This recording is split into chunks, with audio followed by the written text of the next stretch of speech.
being open to an outside perspective to share some new tools that's worked for them. There's no right way to do it, but again, not reinventing the wheel, right. and trusting someone who's been doing this to learn. And that's why we're at these conferences, is to get those ideas and tips, because those tools do free up my time, which allows me to then get to the things that I wasn't having time to get to.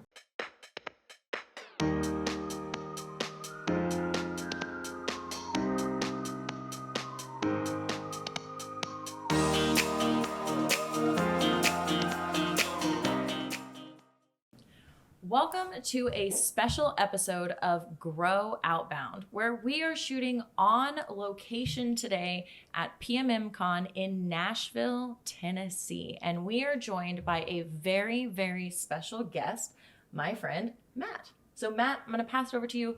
Introduce yourself. Let us know who you are. Sure, yeah. Thanks, Kristen. Matt Borries, Prandi Property Management. I work in an area just north of San Francisco and just south of wine country in a beautiful part of Northern California. I've been working in the family business with my mom for just about 17 years now. And Ben, you're here with us too. Ben, how are you doing? I am. I'm great. It's great to be back in Nashville and excited for the conference this week. Yeah, absolutely. When did you guys fly in? We got in yesterday evening. Yesterday evening? Ben, what about you? Early this morning. You know what? Me too. Early. That's it. Yeah. It's been a long day so far and we're partway through, but super excited to be here. So Yeah.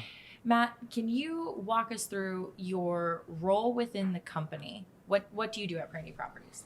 Yeah, so when I first started there, I was an assistant property manager and then moved up to property manager. And just about 3 years ago, I moved into a business development role and really enjoying that. I love meeting new clients. It's the area I grew up, so I get to tell people that I have a friend in this neighborhood or learn that they have a son that I went to high school with. So it's been awesome to be in that new role. As of lately, with some staff turnover, we've added a couple hats. Now I do a little property management, I do some leasing, and I do a little bit of operations work as well, just to understand every aspect of the business except accounting, because I don't want to do accounting. No, that makes sense. Me and numbers, we don't get along very well, so I'm with you on that. But you know, we've chatted a little bit about your market, and it seems like it is a very, very different market than anywhere else that I have heard of. Yeah. Can you kind of walk us through what is it like to manage properties in Marin? Yeah, very different. You're right. You hit that nail on the head. So we manage about 650 doors, most of them being single family homes. And of the 650 doors, that equates to about 590 clients. So These are one-off landlords. They never intended for the property to be a rental property. It's just that's what's came about. And it's most commonly someone inheriting the home they grew up in. As their parents move out, they typically go to an assisted living or a senior living facility. And whether it's the emotional attachment or the tax implications, they are pretty much forced into the rental business. So understanding that trend and learning where we can market to generate more business, seeing that be a popular channel for us, they're not concerned with margins, they're concerned with their home that they grew up in. So very unique setup. That 650 door count probably doesn't make sense to a lot of people in the sense that we have about 21 staff members. Wow, that's a pretty large staff. So each of your property managers then are managing a very small portfolio then at that point? We're set up where we have 4 property management teams overseeing a portfolio of just about 200 properties. One of the portfolios is a little smaller and we're building that one up, which is why we're at 650. But the portfolio managers have 3 people assigned to their team. So that's part of this high touch, kind of expensive market, is to overload the portfolio manager with good support with an assistant property manager, a maintenance coordinator, and as well as a maintenance manager to oversee things that's related to fire, flood, mold, and all that fun stuff. Sure. And so then we just want to circle back to what you said there, is that all of the clients that you're working with are accidental landlords. We're not working with investors who are super worried about, I want a cash flow, I want to make a lot of money. That trickles back then to whenever you are the initial person talking to them in the sales process. Talk to me about that conversation, because that seems like they're coming in hot and heavy with a lot of emotions. Yeah, that's a difficult one. I have not mastered that yet, but I feel like every meeting I go to, I pick up on a little tip or something that improves my sales style. So in the process of meeting with a new client, sometimes they haven't touched the home. The parent has just exited the property. They have the same shag carpet for the last 40 years. They have wallpaper on the wall.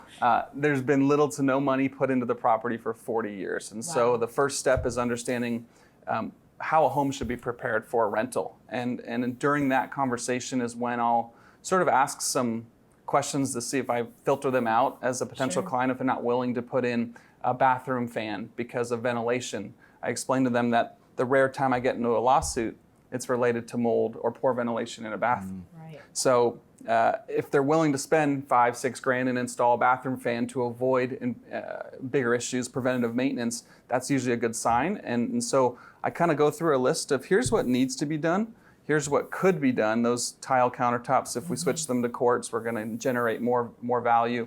But it's difficult because they're just going through the process. They're showing me this is the bedroom that I slept in with my brother, and the memories are coming back, and there's a lot of emotional attachment to it. So it's not an easy process, but they're also excited to learn what the rents can be to help pay for mom's assisted living. Yeah, absolutely. Yeah. And so then, is there typically a lot of resistance when it comes to renovations because there is that attachment? Or I remember I went to an on-site consultation and this lady had redone her kitchen herself, and her cabinets were this like off-putting color. Like they were like bright orange, and then her countertops were blue, and nothing went together. And so I suggested to her, I said, hey, to maybe make this rent a little bit quicker or to help us find a better tenant, we need to paint the cabinets. Yeah. You would have thought that I told her she needed to get rid of her dog, or something like that. Like it was a very dramatic, it was just the cabinet. So whenever you're walking and you're making these suggestions, do you run into resistance like that? Yeah, I've had this same exact experience painting kitchen cabinets that were old wooden oak, and then the gentleman that was there says, I installed those back in 72. That's perfectly fine cabinets. Yeah, it's you definitely have to walk a fine line and kind of what you suggest. But I think it also, the list that I give them comes into what the plan is for the property. Oftentimes, if and when that parent passes away, the tax basis changes. So then they're planning to sell the home, in which somebody's going to come through and gut that kitchen. And so it's within reason. Is this going to be a rental for 10 years? Because you're going to get this money back, no problem. Plus the value of the home will go up at the same time. If you think you're going to sell this in the next couple of years, let's just paint the cabinets and not rip out the cabinets, and let's just deal with functional appliances and not upgrade them to the latest and greatest. So tricky one to manage. I explained that kitchen and flooring are the most important areas where if we're going to invest anywhere into the home, that's what the modern day renter wants, is clean or modern floors and kitchen as well. Yeah. Matt, I'm curious, obviously you've worked in the business for a long time, and in the last few years moved into this business development role. How do you feel like your experience as a property manager, kind of doing the day-to-day, has helped you in these business development conversations that you're having?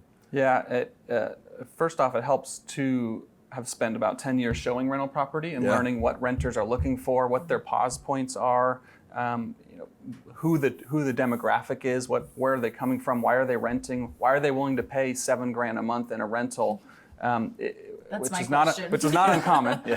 Some of our rentals go up to $15,000 to $16,000 a month, but give me 5,000 versus 15,000 just for the players involved with that. But then, like I said, learning what they're looking for, what's their demographic, why are they living here, helps me explain to the future landlord that here's who you might expect as a renter. It's a young family moving out of San Francisco looking for great school districts.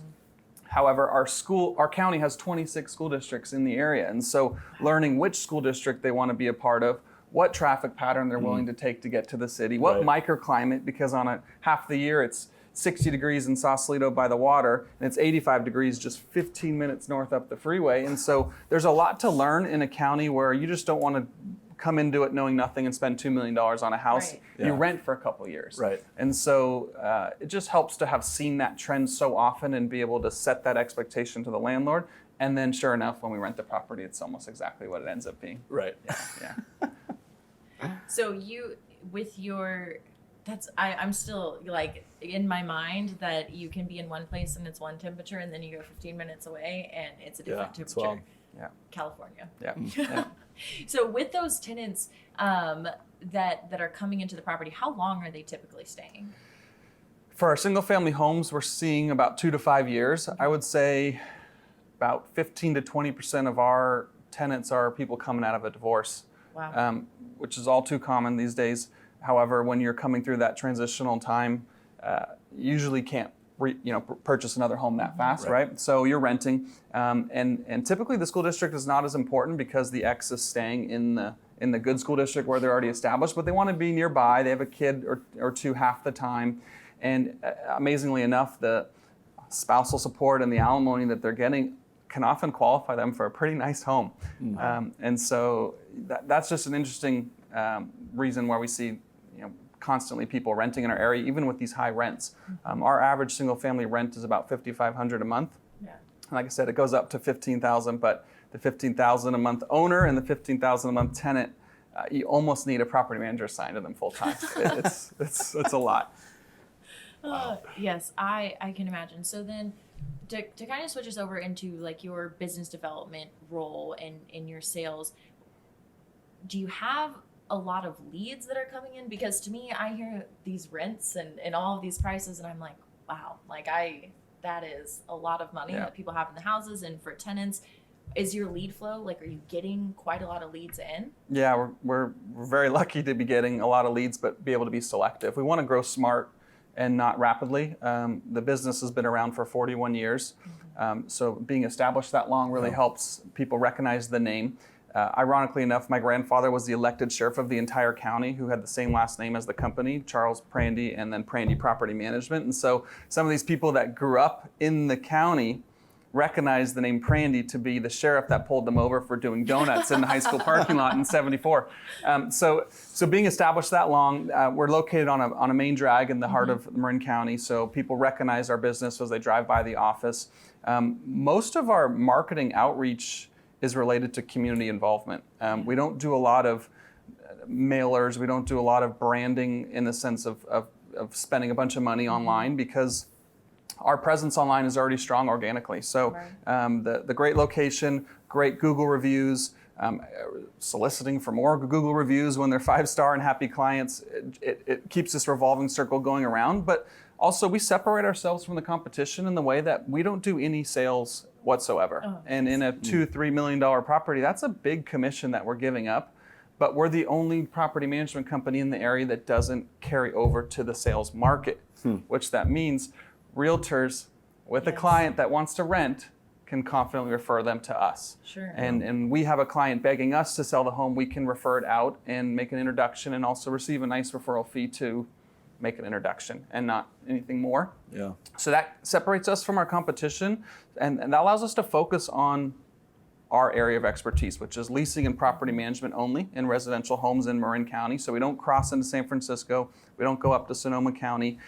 We really focus on quality tenants, quality homes in our little niche of that area of the market, residential property management.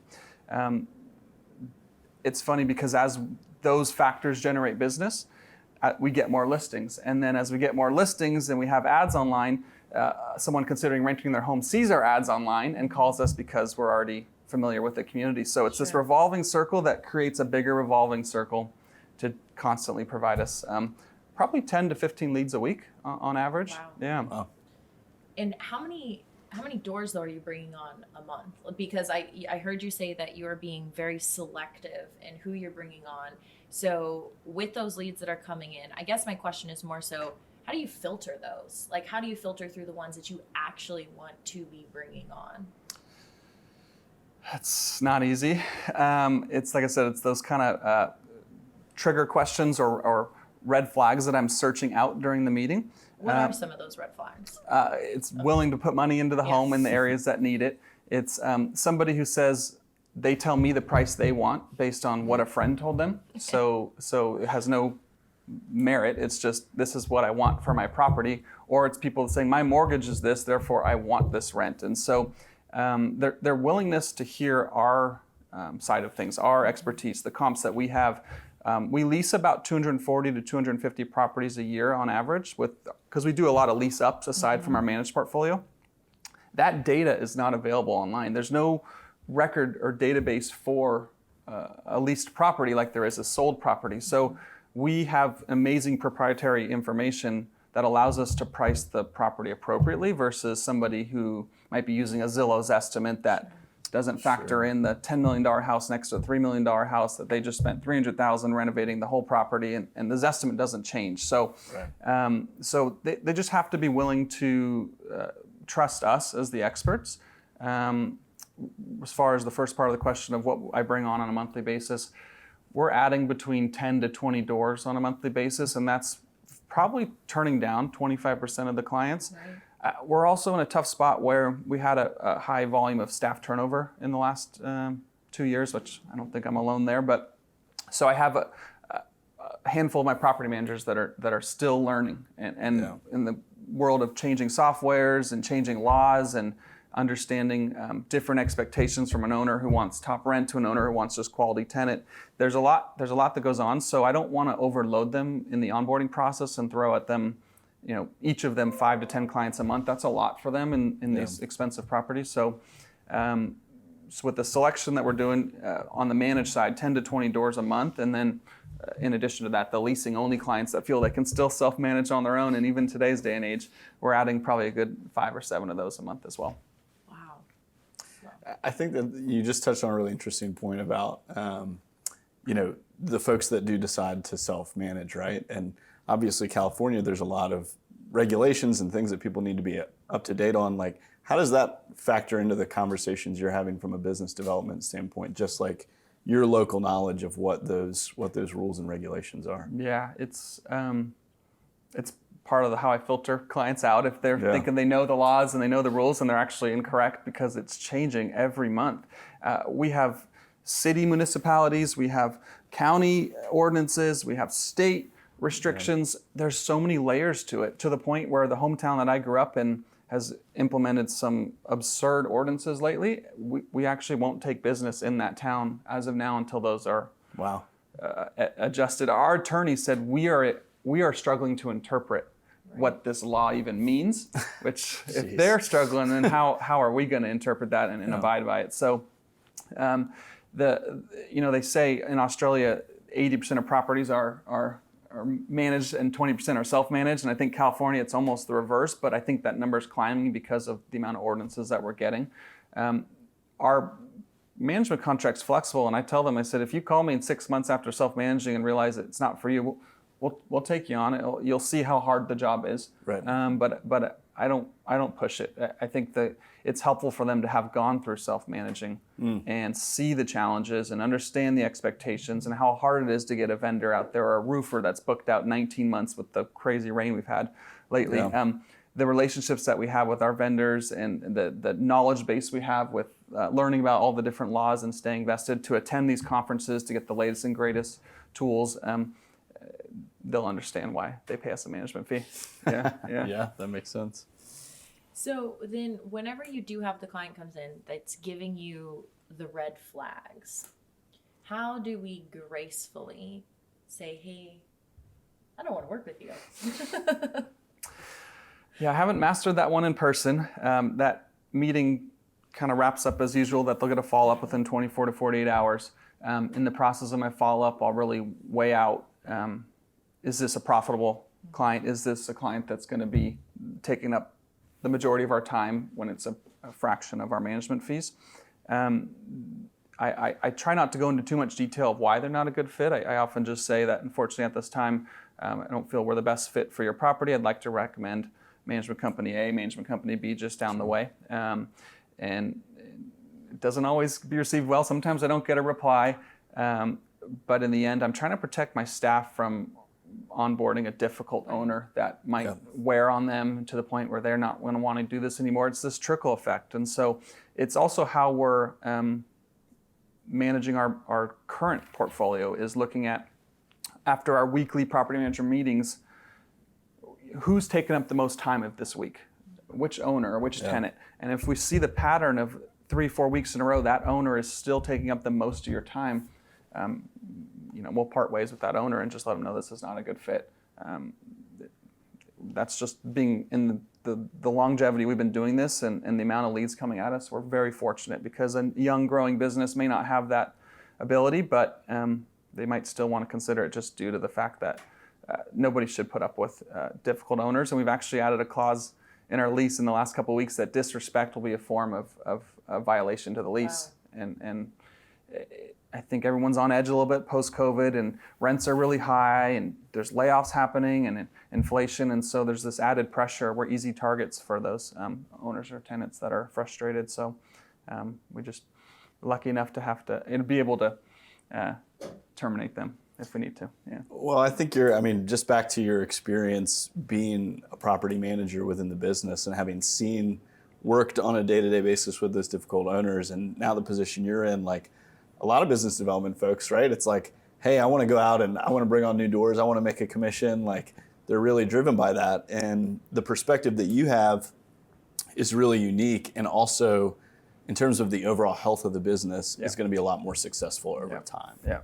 I'm lucky to work with my mom there, who's been doing this for 41 years now. As of actually a couple of days ago, 41 years she got into this business. And I'm an only child, and my 17 years into this industry shows that I want to take this over someday. And so the business development manager working to be a future owner, the health of the business is even more important. Yeah, absolutely. So there's a unique angle there too. So every week, are you tracking that with your property managers of who is taking up the most time, and how do you judge that? Like, are they calling in the most? Are they requiring the most emails, the most touches? Like, how are you tracking that?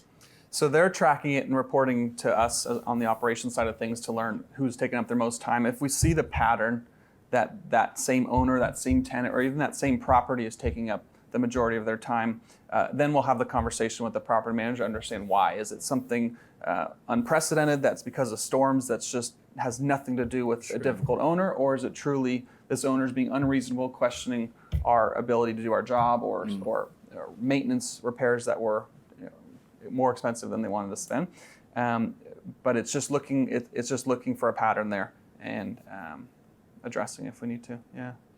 Because I think that's really important as companies, especially property management companies, are looking to grow and scale, or saying, hey, I need more leads, or I need to grow the company. If they're not keeping an eye on that back end part of it, of what it's actually like to manage those properties, then churn rates go up. Business development, we may be adding doors, but we're churning, let's say we're bringing on 20 doors, we're churning 25 a month, so we're actually not adding any doors at all.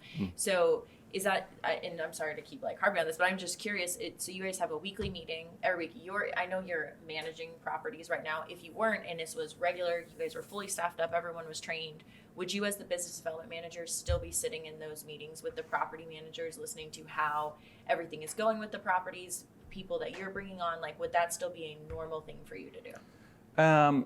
For a traditional business development manager, probably not weekly. Maybe it's summarized in a monthly property manager meeting. For my role, I also do some operations as well. So the teams have a weekly meeting and they send the report to us. So Gotcha. Unfortunately, I don't have the time to sit in on those weekly meetings that take about 45 minutes to an hour, but I'll get the notes and the summary of it, and then we can follow up as needed. Right now, I'm kind of training a property manager to then blossom and run this portfolio that I don't want to run. But I know a lot of the clients because they're clients we've recently onboarded to sort of create this fourth team. And so I'm sitting in on a meeting to train her, learn what the challenges are, why has this been vacant that long, why is this owner taking up most of your time? And it's the same format that our other teams are going through, but in a normal business development situation, I wouldn't be doing that. But we're a small business and we kind of have to juggle, as property managers know. And right now I'm juggling back to the property management world and sending out approvals for maintenance, or trying to coach the property manager to do that. And so with that juggle, how are you splitting your time right now? How much would you say is spent on the business development, and how much of it is spent managing properties or training our new property manager? Yeah, that's a good question. Say about 60 to 65% of my time is related to business development. 15% is probably working with that property manager that came from 10 years experience, but again, no property management companies run the same. So that she speaks the language, but she's learning our procedures. And so about 15% of my time is with her, and that last 20-ish% is related to operations and software changes. And we're working with a business coach right now that's been a great addition to give us an outside perspective on things. There's been some great ideas. There's been some nice breakdowns of challenges within the company. And so I've enjoyed the last 3 months working with the coach as well as my VP of operations to just shake things up a little. With the staff turnover, we kind of needed to have an outside perspective. So still dominating my time with business development.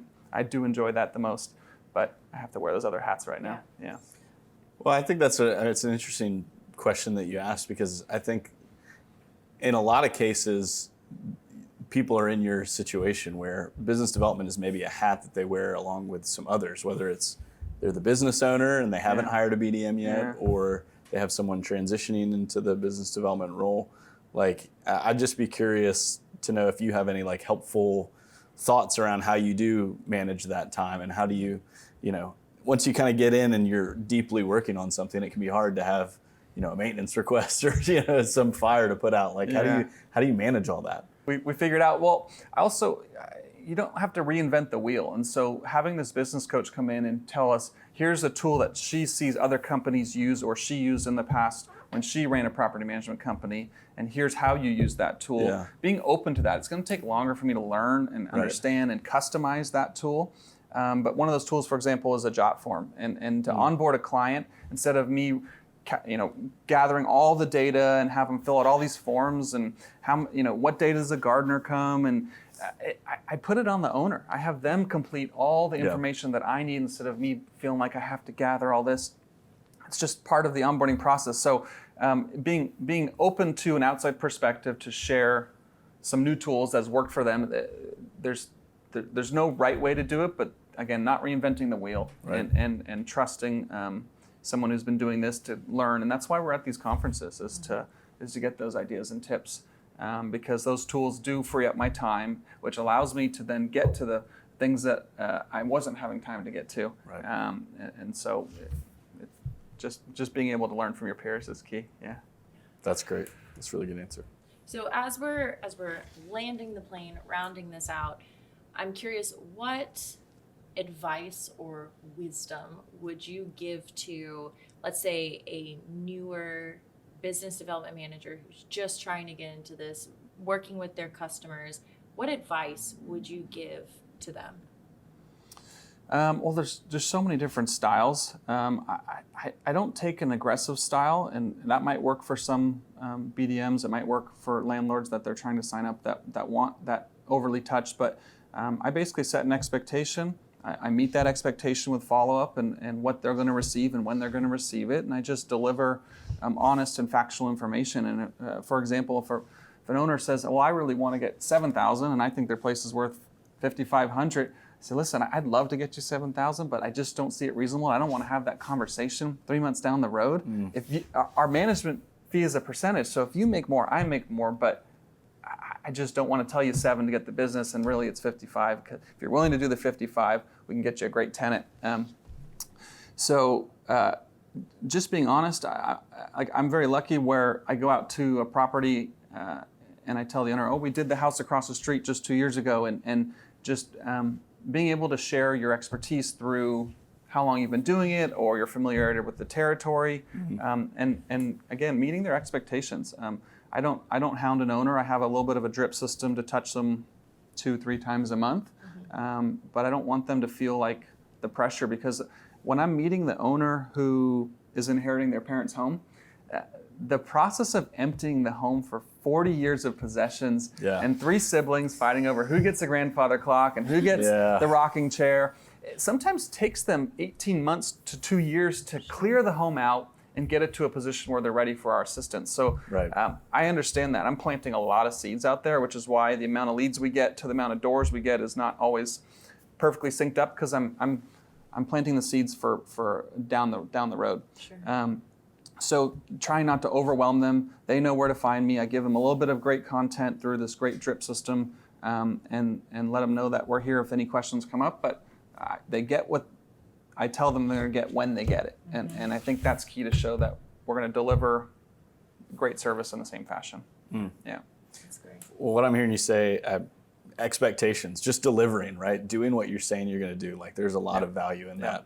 But also just having that understanding and local knowledge allows you to relate to people so much better. But, you know, they're likely coming in this highly emotional situation. Maybe their folks aren't doing well, and that's why they're needing to move into assisted living. Like, there's a lot of emotion in that, and so being able to speak to their situation and relate to them is, I would imagine, absolutely crucial. Yeah, being relatable is invaluable. And my mom, the owner of the company, Melissa, she has never left Marin County. We both went to the same high school, just 30 or 40 years apart. but it just speaks to that we care about the community. There's different ways we connect with people. Ironically, the roofer we use, the plumber that we prefer to use, even our general contractor, they all went to high school with Melissa. And it's like, we really are community based. And we're lucky to be in a small town where that being relatable is easier. Absolutely. And so I think if you have that ability in your position as a BDM, if you can relate to them in any way, shape, or form, it kind of shows the human side of this in this difficult time they're going through. Yeah. Absolutely. Wow, that's a good word. Thank you. Well, I'm going to end it there. I don't have to add anything else on top. That was the cherry on top of everything. So, Matt, thank you so much for being here with us today and sharing all that you have with us. I know that it is going to impact. I know you say Marin is a very special place, and it is. But the way that you sell and the way that you are managing your sales process is going to come through, and that's going to be impactful for a lot of people. So really grateful to have had you on today and really appreciate you. Thank you. Thanks for having me.